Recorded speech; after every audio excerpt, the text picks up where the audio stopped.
And we also have a very special student. She hails from the southern capital of Grand Bay. And soon from now, we'll be hooking up with Brian Zamore.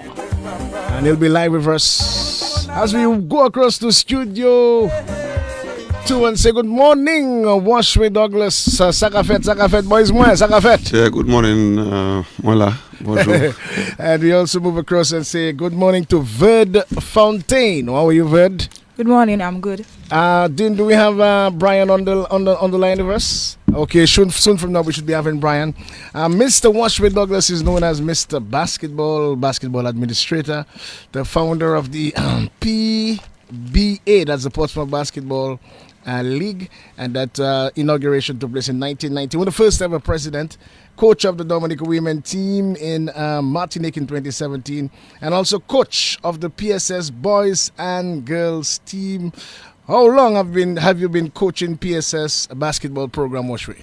I'm not sure. No, quite a number of years, you know. A couple decades? Yeah, quite a number of years, in and out sometimes, you know. Yeah. Can you recall how many championships you have won?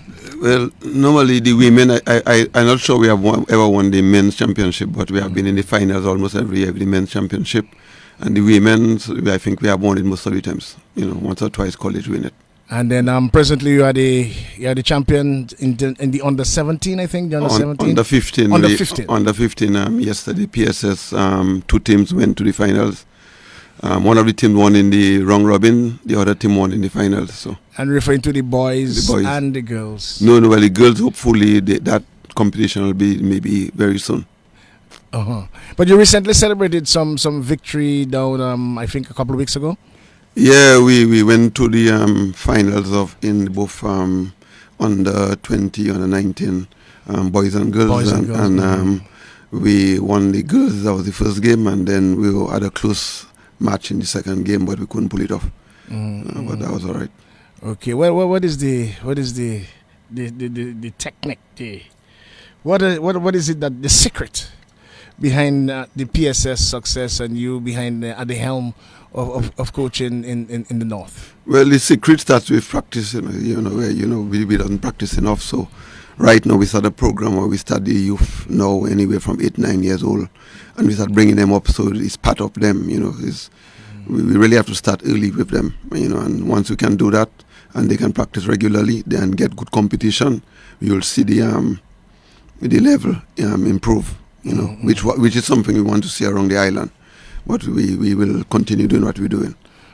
Absolutely. And by the way, we are live on DBS Facebook page. So those of you trying to hook us up or hook up on the Creole Heartbeat program, you can capture us live on DBS Facebook page. We'll come back to Washway in a while. But good morning to you, Ferd. Good morning. It's nice seeing you again. Thank you. How are things? Good. You sure? How are you feeling today? I'm feeling okay. Tell the world about your relationship with Washway. Is your coach, right? Yeah. Or your number one coach? Yes. Okay, he's your number one coach. Tell us a little about Verd. Who is Verd Fontaine? Okay, my name is Verd Fontaine. I'm 21 years old. I'm from Grand Bay. I'm a student athlete. I play basketball and netball, to be specific. I'm currently the basketball scholar recipient. And you also played netball, you said? Yes. At what level? At school level? I started playing netball at a very young age. I represented Dominica on numerous occasions in the under 13, under 16 Windward Island school game and the national team, actually. Wow, so you're a national player? Yes. At 21? Yes. Wow, that's good for South City, Grand Bay. And basketball, tell us about your basketball prowess. I started playing basketball professionally in 2017, where I represented Dominica in the Windward Island school game. We came out second in the tournament, and the following year, we were actually the first female team to ever win the basketball championship. Okay, and currently you are heading to the USA very soon. Yes, I am. Okay, tell us about that particular. You are the recipient of a basketball scholarship. Tell us about that. First of all, I would like to thank Washway for this unexpected opportunity. I'm heading to Louisiana. I'll be attending the Baton Rouge Community College, where I'll be studying pre-engineering. and also be playing basketball, of course. Wow. This is exciting news for a young lady from South City, Guabe. Yes. How does the community feel about that? How can I say this? They should be excited. Yes, A very young exciting. lady from South City, Guabe, is now heading to the USA. What is the name of the college again? Baton Rouge Community Baton Rouge College. What's the duration of the scholarship? 3 to 4 years. Oh, 3 to 4 years. A young lady from South City, Guabe, is finally, moving across to the USA to get a scholarship. And you'll be pursuing what again? Pre-engineering. Pre-engineering. So hopefully in the next 4 years we should be having engineer. I've heard Fountain from South City, Granby, and Washwe. Douglas was responsible for that particular Yes. scholarship. So you want to give him thanks and praises. Washwe, we'll get back to you in a while, Verd. What sort of routine that you actually implement? Because you said a while ago that practice. But what sort of routine to include diet, to include, whether it's a lot of running, physicals, technicals, what sort of, because I know you're an experienced administrator. You administrated, or you were part of the administration of the National League some time ago. I remember the days of Tiling, and I know you're an ardent basketball fan. But with the younger students, what sort of routine program you undertake? Well, first of all, we have to be there every day. We cannot be, at least 4-5 days a week, 6 days a week. And then what we need to do is to get fit. We cannot play sports without we are fit. And in basketball case, you do some basic routines like ball handling. In the days when if you are center, you are tall, they put you in, like Verd, they put you in the middle there and they just say, look, don't worry about dribbling the ball. This is a pass. You have to be able to handle that ball. You have to be able to almost everything. You got people like Tony Parker playing for the Spurs. Yes, French. Tony called, and even in the basketball now for Golden State, have guys scoring most of their points. Corey scoring most of his points in a lot of his points in the paint. Yeah. So you have to learn to play everywhere. And then, of course, basketball is a team sport. Just like soccer, you have to learn to be able to engage your teammates in the thing, because not sometimes somebody is not scoring, but they are very effective in taking rebounds for you or playing defense for you. So we try to teach everything in the game, and hopefully some players are more inclined one way or the other. So you just try to understand what that player is inclined to and see how you can improve that and help them pick up some other parts of the game that they're not so inclined. And the scholarship program, where you have been instrumental in assisting several young people to obtain scholarships. Tell us about that particular program. Well, the thing about sports, a lot of us play sports, but not all of us will make it to the professional leagues, whether it's in the NBA or in Europe, wherever. So what we do, like in the US, is you use sports to fund your education. So you have people like Brian Zamo. Brian Zamo played basketball, got a scholarship to play basketball at university. As a matter of fact, we're just trying to hook up with him Yeah. so we can have a little chit chat with him. We're just having a little technical issue, but hopefully soon from now we will either get him live or via the phone. Yeah. So tell us about Brian Zamo. So Brian right now, that brought him into the engineering field. He got qualified as an engineer. And after he graduated, he went, I think, to Latin America and played some pro and semi-pro ball. So after a while, your legs start getting stiff, and and back start hurting you. You switch back to your regular field. So sports have a way of bringing people beyond that. Just playing and having teammates, you learn how to deal with people. So if they put you tomorrow in some job, you know how to improve the job using your sports skills. I mean, a lot of the guys, you look, Magic Johnson and LeBron, those guys and them play sports, but when you watch them, when they leave sport, Michael Jordan, they really move into business and they do quite well. There was this senator from New Jersey who played basketball in for the Knicks, I think it was, and ended up a senator in the United States Senate. So while we concentrate on sports with the youth, we also try to see how they are doing in their education, and if we need to help in the programs, we try to help, because you cannot be doing sports and you cannot read. You cannot be doing sports and you don't know the basic maths and science. So we try to incorporate that in our program too. And you have assisted several other students from Dominica to attain those scholarships. Any idea of how many, and give us an idea of who are those students and the universities that you have connected them to? That's a little difficult thing. Well, we have, let me see if I go through them there. We have Brian Zamor. Yes. Brian Zamor, who went to university down in let me just get it right. Let's start from the top. Mm-hmm. We have Brian Mason, who went to South Carolina A&T. He was an all-conference player and a rookie of the year. Wow. Otis George went to Louisville with Rick Pitino, who was the former coach of, Yes, Rick Pitino, yes. Knicks and he was also player of the week several times.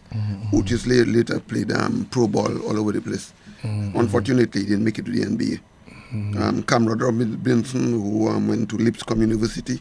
Right now he's a manager of a bank down in the US. Hazel Andrew went to a university in North Carolina. He just finished his PhD. He worked at North Carolina State, and now I think he's working either at North Carolina or at Duke. So we're trying to make friends with him so he can introduce us to some of the top players, because Duke and North Carolina, that is the cream of college sports. Hanif Dukre went to a university in Montana. Brian Zamor went to Florida A&M, engineer now. Sylvia Bryan, who played pro ball in France and Italy, just retired. He almost made the NBA, didn't make it, but he played ball for a number of years, maybe about 15, 20 years. He went to Tampa University. We had Fletcher Harry, and that went to a school, I think, in Idaho or somewhere up there, Julius. There are quite a few of those people, and we are just now restarting our program. And there are a few guys up there right now, like Mr. Laura, and quite a few more. And you set up a network with most of these players, and you reach out to them, and they themselves use their connections to see if they can get more students from Dominica to move across to the US, I would imagine. Yeah, because what we're doing, we're saying each one try to give back some. I mean, some of them go on and they never hear from them again, but we have some that really come back and give back and link up with the schools, because I mean, just earlier this year or late last year, we had an opportunity for a runner to go to a university in the Middle East. Flit, to go to a university in the US. Unfortunately, we didn't get through, but I just heard now. Last week we sent up a transcript, and Cheryl Roll got him at university in Florida. So hopefully we'll be seeing him on the tubes very shortly. We're trying to do the same thing in soccer, to whatever help we can give to players, because Dominica, I think, have a lot of potential in soccer, and we just have to find ways how to get them out there. Absolutely, and you would be doing that with a specific organization itself, or let's say in collaboration with the DABA and other sporting organizations in Dominica? Well, in basketball, we work with YSC, Young Student Athlete Washers. Yeah, we work with Brian Zamor, Ron Robinson, and of course the DABA, and whoever else would work with us. So we're not trying to be exclusive to say that's our thing. Whoever we can help, we help. And similarly, I would extend our assistance wherever we can help to the president of the Dominica Football Association and the president of the athletics. Wherever we can help, we help. So as far as I'm concerned, we're not looking for praise, we're looking to help our youth. Hopefully one or two of them make it on the big stage. And those that doesn't make it on the big stage will end up at least getting a full sponsored opportunities at college. So that's where we are. Absolutely. And Verd, we'll get back to Washington in a while. Verd, as I think are you the first from Washington's organization, first female to actually get a basketball scholarship from Washington's organization? Yes, I am. And how does it feel to be the first female? It feels unreal, actually. Very unreal. Because most of the times we don't usually see female basketball players getting this opportunity, and I'm really thankful to be the first, and I hope I'm not the last, actually. And you're looking for? Are you in touch with the coach of of the school that you intend to move across to? Yes, I'm in touch with Coach Lee and Coach Snow. Coach Lee and Coach Snow. Yes, they're very excited and waiting on my arrival. We do daily conversation. Recently, she called me and introduced me to the teammates and all of that stuff. Wow.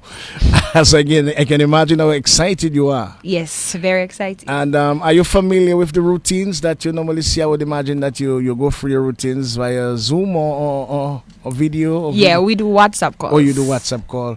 So you actually can see the players and some of what they do. Yes, and the players actually talk to me. I talk to a few of them. So we're trying to build a connection. So as soon as I reach up there, I could just fit in. Okay. What sort of routine now you're getting yourself ready to move across to the US? What sort of routine that you actually put together in terms of training and your coach training, personal training, physical training? What sort of routine?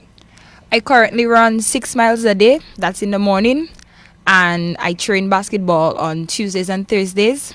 I do at least 50 micro layups, like 50 layups. I also do jump shots, suicides, and we go into plays. Different Plays, yeah. Different plays. Defensive and offensive plays. And what's raised in Portsmouth? You have any coach in town that assists you? Yes, Maggie. Oh, Maggie, the president of the Basketball Association. So you do 6 miles every morning? Yes. Wow, from Granby area itself? Yes. Wow, every morning, and then after that you come down in the afternoons and do your tactical works or technical works. And you know that 6 miles of hills. well, I know Granby, and that is why I am excited about this particular privilege, to have a young lady from South. Either way you go with Washington, because if you go into the other side, it's still hills you're going to be. But then that should be good. She should be fit and ready. And all documentations, I would imagine, visas and everything is in order. Currently, we're exploring our options. I've reached out to my pal rep Ed a couple months ago. That's Honorable Ed Regis. Yes. To assist you in what to direction? To assist me in airfares, like my visa and my ticket onto Louisiana, because it's a full scholarship. So I'm responsible for airfares. Oh, okay. So you're responsible to reach to the U.S. And you have reached out to Senate. He's now Honorable Ed Regis, and everything is in place, I would imagine. He has promised. Yes, we are hoping to get back some feedback. Okay. When are you carded or scheduled to depart? This fall semester, which is in July. Yeah. So everything is in place. The conversation with Ed is promising, I would imagine. Ed is a very serious parliamentarian, so I would imagine that everything would be in order. And the first Ed is from South City, the first female basketballer from South City going to this is big news, Washri. Yeah. What's your height currently? 6'2", I believe. 6'2", you believe, and you look like you at 21 years you might get to 6'4", 6'5". And what position do you play? Center. So you are, according to Washri, your ball handler. You could do can you dunk? No, not yet. But I tried. Have you tried dunking? Okay, I think we should have Brian Zamo on the telephone. Good morning to you, Brian. Hi, good morning. How are you? So sorry that it took us some time to get you on, because what we were trying to do is to get you live, because we are presently on Facebook, and we were really trying to get you live so that our viewers could have a look at you. How are you? How has the COVID been treating you, my brother? Just staying safe, trying to keep in the house as much as possible. So, keeping a low profile. We are aware that you are one of the recipients of the student scholarship, and tell us a little more about who is Brian Zamo. Well, I'm a product of exactly what Coach Douglas is doing. In 2000, myself and about 4 other Dominicans came up here to high school to a private school in Florida, South Florida, Homestead, Florida. We played for a year, had an opportunity to play our way into Division I schools. I played Division I for 4 years. It took me a 5th year to graduate. Had an opportunity to play semi-pro and professional after college for a bit. So was able to play at all levels that were available to me, and then eventually fell back on my degree and got into industry and been working since. Based on that success I've seen through Washway's program, it's always been my desire to come back and give back to the program. We started working together as early as the the first or second year of me coming up here, but really picked up full swing about 5-6 years ago when we came down and had a discussion on what can be done to help other players have similar opportunities to showcase their stuff and also to earn themselves some higher level education, bachelor's, associates, and so on. So we've been doing this now for 6 years. We've had camps. I've been able to facilitate the delivery of some high level coaches to Dominica so that they could also take up the mantle and help Coach Douglas and some of the Basketball Association folks and the Sports Division folks with the training, trying to marry Dominica's basketball level with the U.S. basketball level as closely as possible so that once recruitment conversation comes up, all players can be looked at as somewhat of what the coaches up here are looking for. Currently, or 5 years, 6 years ago, there was not a recruitment avenue for island players, at least nothing formal. And we've since then been working towards creating a more formalized recruitment corridor where all players can tap into when looking for opportunities to be a student athlete, moving to the next level in the U.S. via the high school, college, and as soon as this year, we've had an opportunity to open doors for professional opportunities as well. This is excellent stuff, Brian. I really want to commend you, Washway, and the entire YSA crew. I mean, this is fantastic work trying to get Dominicans to the next level, we must say. But how does it feel as one of the recipients of those scholarships to give back to your beautiful nature isle?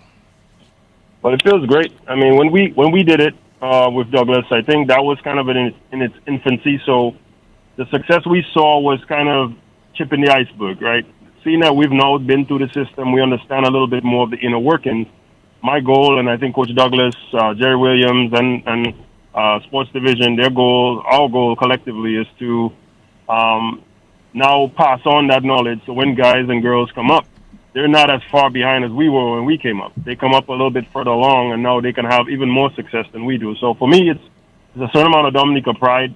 I've always been proud of my heritage, proud of where I come from, and proud of my beginnings and how it's molded me into the person I am today. So my goal is to try to build these young minds and young talent so that they can experience similar successes, if not go further, right? I would love to see the next NBA player or WNBA player come from Dominica through what we're doing here. So I also love to see the next PhD or the next master's degree in engineering, medicine, whatever, also be a product of what we're doing as well. So it's just a certain amount of pride and I guess for me it's love of the game and just, what's the word, camaraderie, just love of nation, that type of stuff for me, just being able to put fellow countrymen and countrywomen in this position to succeed. And just for the sake of our listeners, the student athletes, what sort of mindset, and as a matter of fact, Verd Fontaine is with us. She's the recipient of a scholarship to the US very soon. What sort of mindset, living that tropical paradise of Dominica, moving into the U.S., different environment. What sort of mindset should she possess? Well, for her to be even be a recipient of what we're doing, she had to have at least exhibited somewhat of the mindset that we need. One of which is a certain amount of accountability and maturity. Because when you come here, ultimately you're not with mother, you're not with father. You're not going to exactly hold your hand through this process. You're going to have to come up and be a grown-up. You have to be an adult, learn how to exist on your own. So I think Verd, as well as all of the other recipients, have expressed a certain level of maturity to show that they understand what's required of them. They have the propensity to actually pull up their socks and get this stuff done. And they have a certain amount of accountability in that when we're not seeing them or they're not in view of the coaches, they're still going to do what needs to be done. And that's been, for us, a big part of what we do is that we have to vet players. Not everybody is fit for this opportunity, just to be 100% candid, right? You may be a great athlete in Dominica, you may not be a good fit for this. It's beyond athletics, right? It's about being a good person, being a responsible adult, a responsible person, someone who's reliable. So ultimately, coaches want to know that you're coachable, meaning that if they instruct you, you follow the instruction. To come up with preconceived notions of grandeur and skill level and not submit to what is being taught to you is a no-no. And that is an easy ticket back to Dominica if you come up. And we've had some casualties in our process as well that ultimately have come back home. So for us, that is the type of mindset they have to have coming up. Once they have that initial frame of mind, or they're in that initial frame of mind, coming up should be an easier lift. It's still going to be a challenge. There's going to be a culture shock, obviously.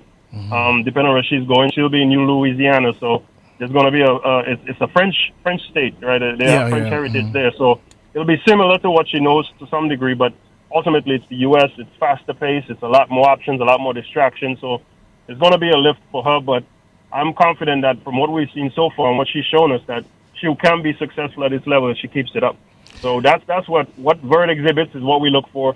And just, again, to reiterate, it's more than just sports. You can be a good basketball player and a terrible person. You can be a great athlete and a terrible student. Yes. We look, based on the acronym we use, YSA, Young Student Athlete, Youth Student Athlete. We want someone who can marry both academia and athletics and be successful at both in order for us to pull them into this situation. Absolutely. What is the role of the parents in this process, Brian?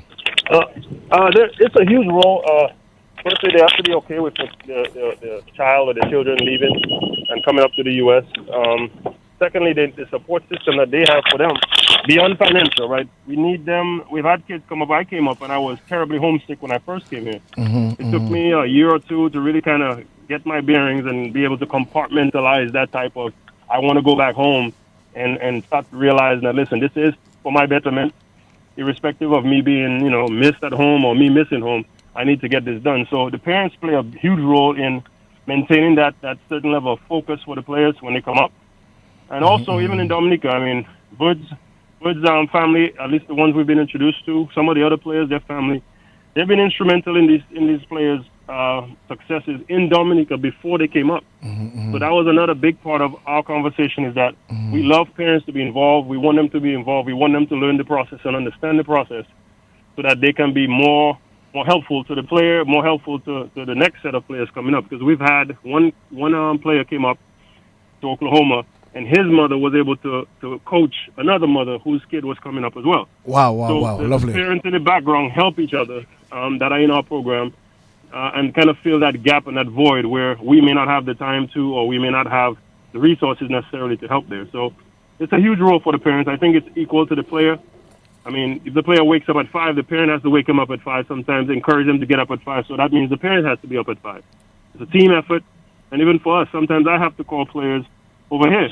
And I work as early as 6 in the morning. I have to call people to check in and make sure they're doing what they have to do. So it's a team effort. I mean, I grew up in the era of a community raising the kids and raising the children in Dominica. So that is kind of the same expectation here, is that a community of people are helping these guys and girls come up and be successful, including the parents, stakeholders over here, and Coach Douglas and the other coaches and trainers and administrators in Dominica. Absolutely. On a broader perspective, how can Dominica position sports to benefit us as a nation economically? Any ideas, any observations, any recommendations? Basketball is a far-reaching activity. I mean, you talk on revenue earnings and so on. I mean, there's a lot of impact that basketball can have on a nation, on individuals, a community.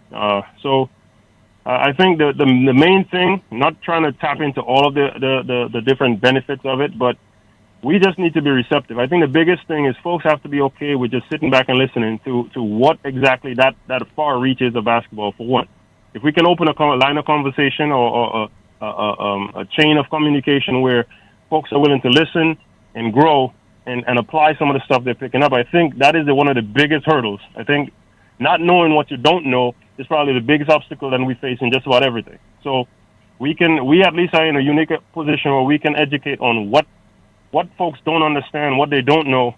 We can paint a picture, right? It's trying to walk through a door, but it's really walk to your balcony and there's a glass window. You can't see it; it's there. You may walk into it, but if I can tell you ahead of time that is there, even if you don't see it, now you can better prepare yourself. So it's the same, using that same analogy for basketball. We see the pitfalls, we see some of the issues. Dominica, from their perspective, their vantage point, doing the best that they can, may not see those, right? And that's where we come in. That's where we can be helpful in that we can be kind of that sounding board where we can say, hey, these are some of the things that need to be considered moving forward that can help and have some receptive ears. I think that first hurdle of having that receptive ears, having that information received well, is probably the most important step. After which we can start talking about revenue streams, we can start talking about exchanges, we can start talking about training opportunities. All of that stuff will come. But initially, we just need open ears and people to be receptive to the information that we have to offer. Absolutely, Brian. And what other organizations you actually are involved with to really move this particular project, this particular process into fruition? I'm working with the DABA currently with the FIBA Plus program. I'm acting in a capacity of a project manager to help facilitate the communication between FIBA and the FIBA folks with the association and all the members to help map out a game plan or to develop a recipe, in a manner of speaking, on how to do what we're doing in the best possible way. How to create youth programs, how to create an effective and far-reaching association, right? Create that structure so that we can now build off of it. And also they're opening doors to give us resources to help with development of our coaches. We expressed that one of the biggest gaps we have is we don't have the proper trainers in positions. No knock to Washwe and all the other ones doing it. It's just that honestly we're missing knowledge. Right? We're doing a great job with what we have, but we are missing knowledge, and that knowledge gap is what's causing our guys and girls to come up here and not be as successful. So working with FIBA is helping to help bridge that gap. They're assisting with giving us that structure and that recipe so that we can eventually have a successful association, and that would now trickle down to all the other,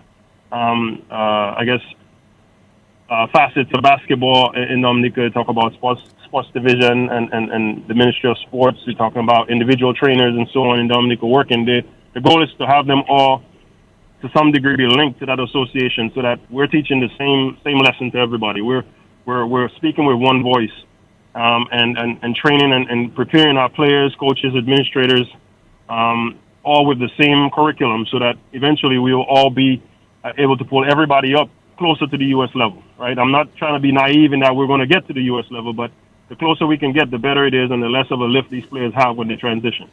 Absolutely. And Brian, I'm going to ask you and also Washwe this particular question because I think it is critically important to know how important the public and private sector partnerships and even the communities are to assist in the success of these programs.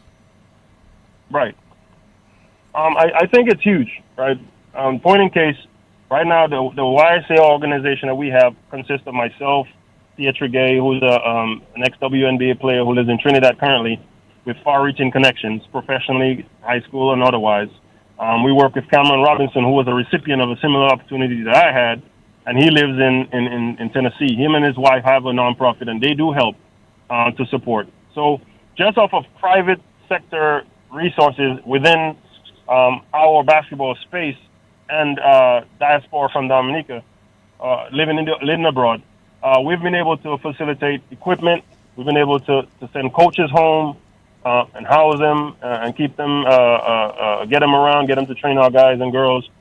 So if we had additional resources, I think governmental support was huge also. We worked with Sports Division a few years ago to train the junior national team, boys and girls. So that was huge, right? That was a huge partnership for them. For us, they were able to get some feedback from some of the coaches we had on some of the gaps that they may have, that they may want to fill to bring them up to that next level.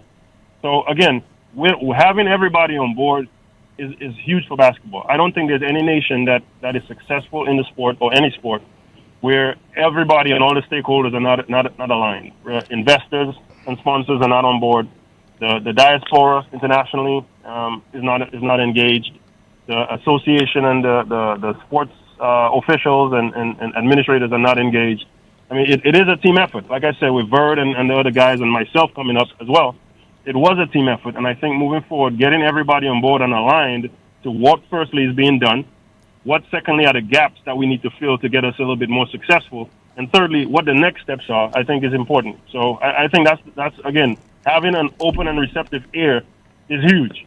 be it sponsors, be it administrators, be it diaspora in the U.S., wherever. I think that's huge, and it's very impactful for the guys and girls at home, getting opportunities abroad and also getting opportunities in Dominica, because we have quite a bit of training material at home that we can use now to train our guys and girls during different events, right? I think Portsmouth has lights on the court right now as a direct benefit of diaspora internationally and interacting with those to support some of the needs that we have. So again, it's huge. It's a huge deal to get folks engaged and to get them listening, firstly, and secondly, to the support that they can give would definitely help us to move things forward.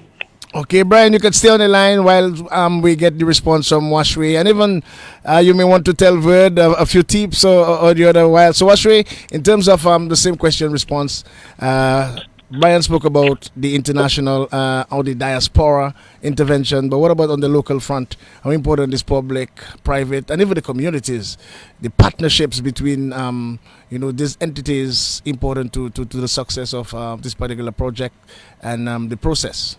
Well, even on the community level, I mean, right now, for instance, I am up front there, but we have a lot of people helping. We have, for instance, Pearl Lockhart, who takes care of the uniforms. So every time we play, Pearl makes sure that uniform is all set, ready to play next game. I mean, she has always been helpful. We have people like Ainoa, old school, who comes in every day, sometimes brings out the youth to run, do some mileage. And that's your brother? Well, no, he's my Rasta partner. Oh, that's another Eisenhower. No. I know. I know, man. I know. Yeah. Harvey, yeah. my partner. Yeah. Okay, then we have Augustus Hamilton. Some people call him Double O. Yes. Who also helping old-time washers. Elroy Matthew, Joe Bob, Kervin Lockhart Giss, Kervin Giss and whatnot. Mrs. J, who have sent some of her netballers to come play basketball, So quite a few people have been helping. On the overseas side, you have Wayne Augustine, Greg Vidal, Dr. Greg Vidal, Rudolph Roy. So quite a few have been helping. And of course, we have the DAB people like Jerry Williams and Maggie. And also, it's not really, we're up front every day on the front lines, but various people chip in from time to time. So let's talk a little sports tourism. Are we doing all what we can on all the fronts to pivot, to pilot this beautiful nature ride to the next level in understanding how important, first of all, sports tourism is, and doing all what we can to assist and elevate our young people? Well, I'm not sure we understand the possibilities of sports tourism, because even right there in Guadeloupe and Martinique, there are teams all over that if we have proper facilities here, they'll come here on the weekend to play. Now, when they travel, they'll travel, let's say, for a team of maybe 20, 25. That's the team itself, but then they have supporters coming over. And if they have a good time, they'll come back.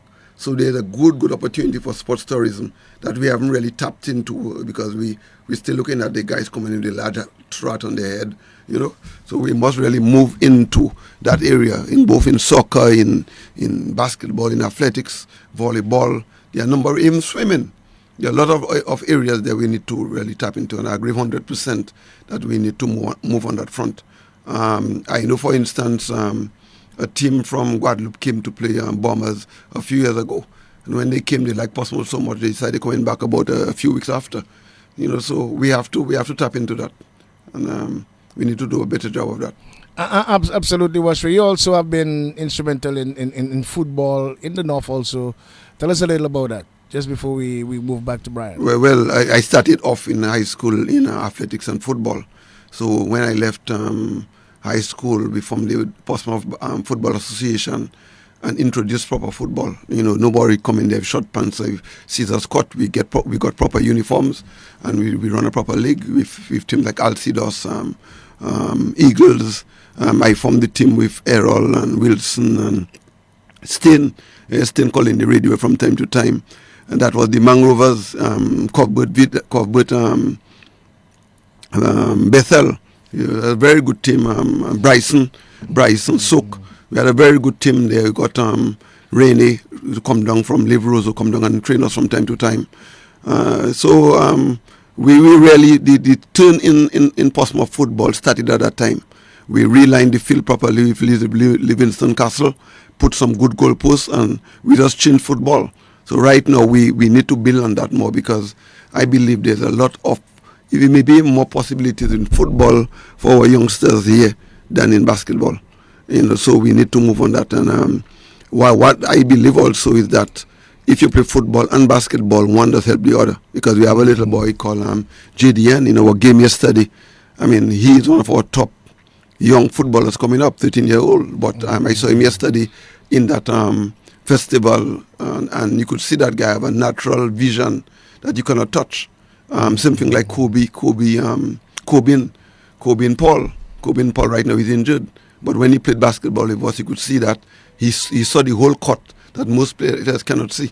So I feel we need to merge the two and try to see how we can get possibilities for them, because I think that there are a lot of good possibilities, and it's something that as we move forward and our basketball gets better and better, I would like to see us kind of put a little effort on the football too, so that if you're not a good basketballer and you're a good footballer, you get an opportunity, and hopefully we'll see you on the big screen on a Sunday afternoon playing for Manchester United or wherever else. Just as we continue with the type of work that you've been doing for Dominica, you've also been an ardent Olympian. You're chef de mission. Yeah. Tell us about that particular project. Yeah, well, I served on the Dominica Olympic, the DAB for a number of years, and then also the Dominica Olympic Committee for at least 4 years. And I was the chef de mission to the Pan Am Games in Winnipeg. I think it was 99. Very good opportunity there. You had teams from all over the Americas, from Canada right down to Chile, and of course the Caribbean. So it was very, very good experience, and we hope that also we can build on this kind of opportunities. Because I, for instance, I had a young player, Jade playing for Portsmouth. Jade Powell playing for Portsmouth and PSS. And Jade ran, I think it was the 10,000 meters at the high school meet. And we had basketball practice the same afternoon. She came second. And the girl who came first, when she reached, people grab her, start fanning her and whatnot, giving her water and all that. And then the one came third. As soon as she crossed the line, she fell down. Stretcher, ambulance and Red Cross and all that. But when Jade reached second, Jade does come and practice with us in basketball. I told Jade right away, Jade, you have possibilities, but unfortunately she never took it seriously. But Jade could have been a very good distant runner. And so when even though she was playing basketball with us, I saw possibilities in other things. And that is what you try to do. If you see a player and you see, well, that player have more possibilities in that area, you try to help them develop in that area. Okay, let's just go back to Vert. She has been quiet. You listen to Brian and his story, informing the nation as to what he has been doing. You're going to be following a similar path. He did engineering, and you're going to pursue engineering, also basketball. How important it is to listen to one who have succeeded out there, and you sitting there with just a month or two to leave Dominica to assist you and prepare you mentally, physically. How does it feel? It feels amazing. I look up to them, actually. I see them as my role model, because the goal actually for me is to be the next WNBA player. Wow. You're that. Repeat that, because we have to take the Denzel, get the documentation in order, because yes, we have the future WN. She said it. And we want to be able to break that news at DBS Radio when it eventually happens. Continue, Ferd. Like I said, I look up to them, so they motivate me and all of those stuff there. And I think I have the mindset, as he said, it's not about physical and all of that. You have to be mentally prepared and all of that stuff. And Brian, if you are still here, and even Washway, with so many distractions, in a little place like Dominica, it takes a lot to be first of all focused and confidence in yourself. Sometimes your parents may not have the adequate resources, the diet. What would you tell our young, pursuing athletes, interested athletes, to stay focused, Brian, and even Washway? Well, I would say even a few weeks ago we played the the Sports Division Under 19 Championships in Portsmouth. and there's a really big crowd, and there's a big following on Facebook. And I'm telling you that there are a number of players that came and said, "Well, I want to play basketball, I want to play basketball." So I'm very, very happy that when we get this kind of exposure, we get these children in and we say, "Okay, we'll try to help you." As far as Bird is concerned, she wanted to do engineering, and beyond basketball, we are a number of people who played with the Washers program and the PSS program that are willing and able to help us. So once you reach over there, we'll put them in contact with her so that beyond basketball, they can say, "Look, Bird, do that, do that, do that." So at the end of it all, she'll play in the WNBA hopefully, but then she will be able to be a good engineer, practicing engineer between Brian and some of the other people like Wayne Augustine and Curtis Langley and some of the other people we have out there. And yes, Brian, I'm not sure if you'd like to add, but then I would also want to ask you in terms of the networking of these athletes, you keep in constant contact with them to continue to encourage them. Yeah, so to talk on the distractions, Dominica's distractions pale in comparison to distractions of the outside world, right? The rest of the world.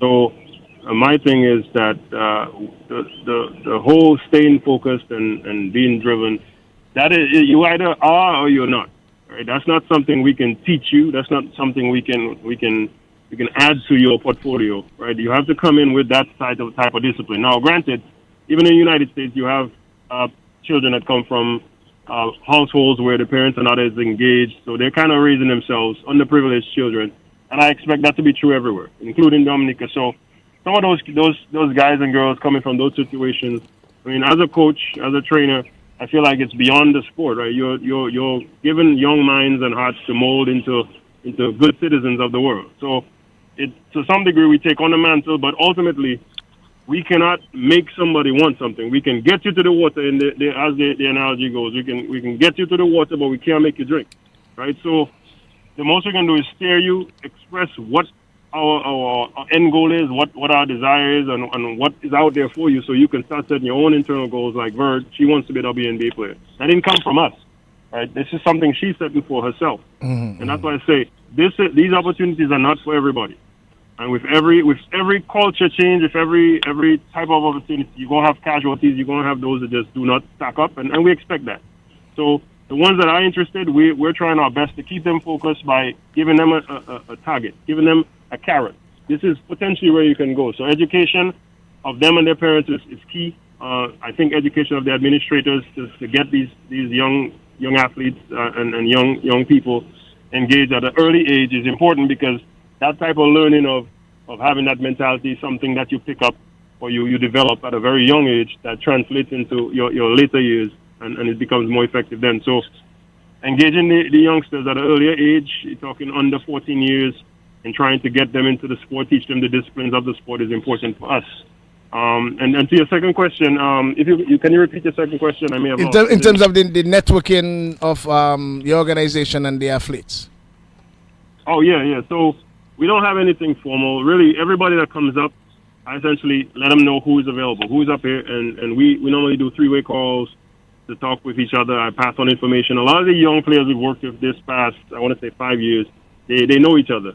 So they were all from the same class, so they come up with each other's contact information. But from my point of view, I mean, I sit at home sometimes at night, and I'll just message one of these guys or girls and say, "Hey, how you doing? How's your day going? Any issues?" And something I tell them when they come in is that you're away from your parents, but if anything doesn't seem right? If you flush the toilet and it doesn't flush, you call me, right? Because I don't want them to be up here feeling like they're in a vacuum and they have no real outlet.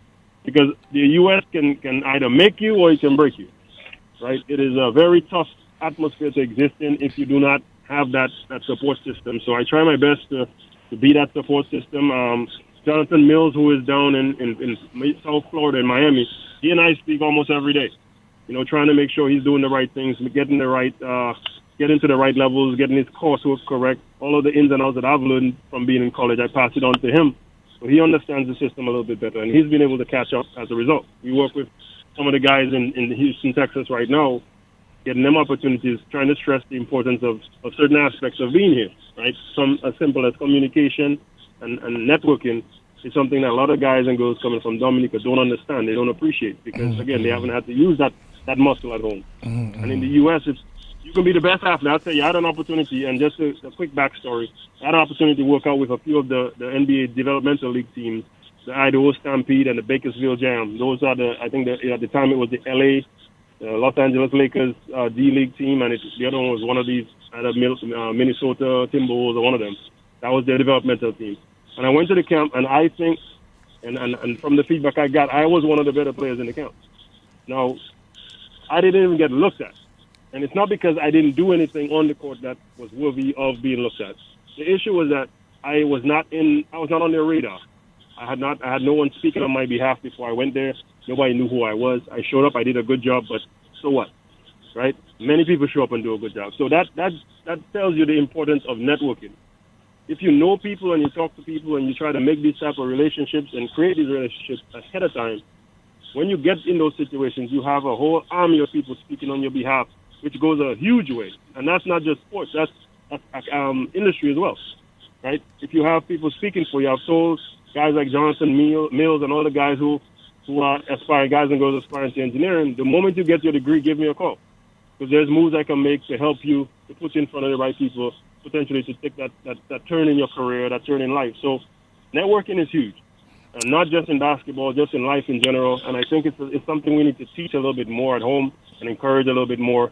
Washington and I put our heads together every day to try to figure out ways that we can engage them on different things, right? Academics, networking, communication, basketball. But it's a lift. We have not come up with a recipe yet, but it's definitely something we're talking about. But just to answer your question directly, it is a huge thing up here that I try my best once they come up to facilitate, to get them talking, get them used to talking to me. At least I'm a familiar face. And once they understand the importance of that, then it translates to the next person. They talk to their coaches often. Verd talks to her coach almost every day. And she's not even in the U.S. yet. So that's why I say certain players have that mentality ahead of time that we can identify and engage with them. And Verd is one of those. She's doing all the things we need her to do right now. And for me, that just tells me it gives me confidence on how successful she's going to be when she comes up here. And when she gets here, she's going to be part of the network as we've developed between the guys and girls up here right now. So she should be able to fit right in. And lastly, Brian, the balance between academics and sports. Oh, man, that's a loaded question. You asked that too late, man. Ultimately, the rest of the world looks at academics and sports as one and the same, right? If you're playing on a team and you're failing, you will not be playing on the team. It's just that simple, right? So there's no gray area there. It is very black and white. And once you come up here, you have to either learn it, or if you've already been doing it in Dominica, then you just apply it. So our goal is so that players coming up will just apply it, meaning that they will already be doing it in Dominica. We already encourage it. Coach Douglas looks at grades. He looks at transcripts and report cards to make sure that guys and girls in his program are doing well.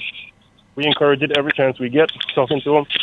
So it's something we need to learn because the region has primarily been about education, which is good, where we push heavy on players and just people in general aspiring to greatness in academia. But we never truly address the importance of sports. Waking up at 5 in the morning for training, going to class right after, training at night, studying in the evening after all that training while you're tired. I mean, that prepares you for life. I right now work on average about 12 hours a day. Not because I have to, but because there's a need.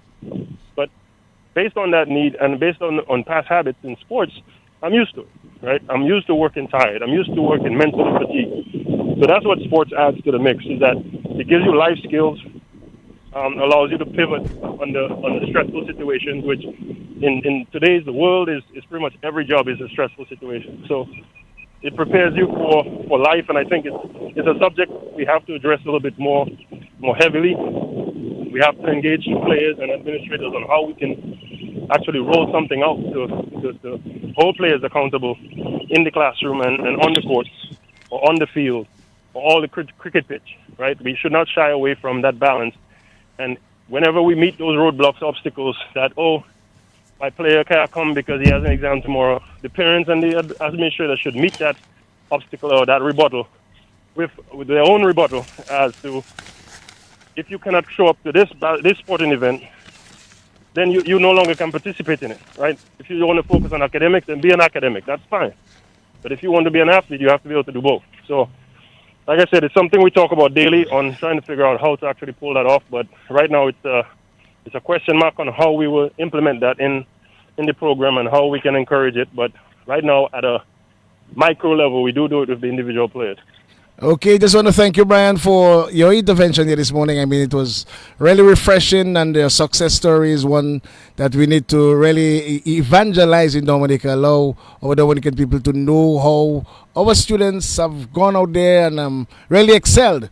Congratulations, my brother, on the work that you've been doing, you Washway, the YSA crew. Congratulations once again, and God bless you. Yeah. All right, thank you. Okay, Washway, we got to go to another program. thank Is you. carried.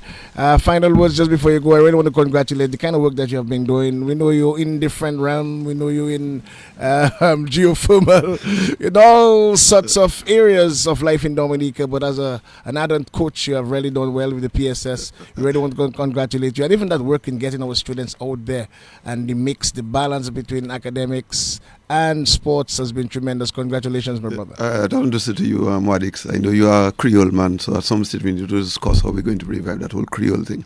Absolutely, and I'm ready for that because we also have to organize our Creole Guadeloupe versus Dominica, our Creole tournament, basketball tournament. And Verd, the final words to you. The next, Ivona, I want you to have a look at her. You could come, Ivona. She said live on DBS Radio, in case you are here 4 years later, she said live on DBS Radio. She's from Grand Bay. She's a recipient of a scholarship to head across to the U.S., a basketball scholarship.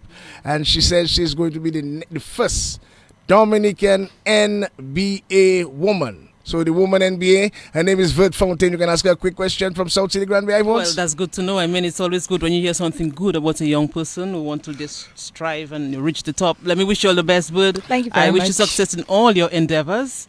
Thank you. Beautiful young lady. The sky is the limit. And she's from South City Grand Bay. So South City Grand Bay, big things are going. So thank you guys. Another Creole Heartbeat program. Until next week, may God bless you and may God continue to bless Dominica. This is DBS Radio, Anniversary Radio, and coming up next, IJB on the rendezvous until the 13:15 Total News.